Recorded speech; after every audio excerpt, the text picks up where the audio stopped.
ងគំរូកុំគិតគូតែរឿងដើរលេងផ្លេចរៀនទៀតថ្ងៃមិនគ្រប់ខិតខំរៀនយកទៀតណា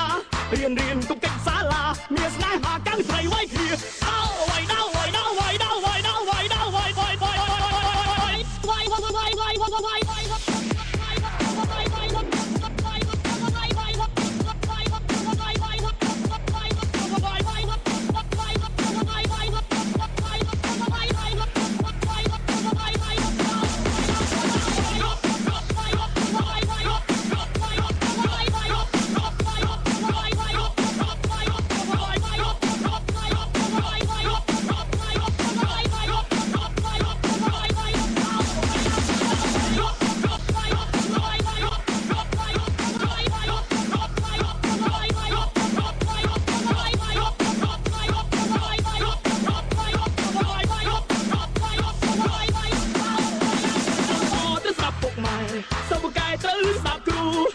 រៀនធ្វើសឹងគំរូកុំគិតគូតែរឿងដើរលេង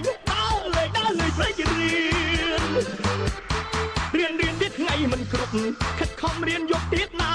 រៀនទុកកិច្ចសាលាមានស្នេហាកាំងស្រីវៃគ្នា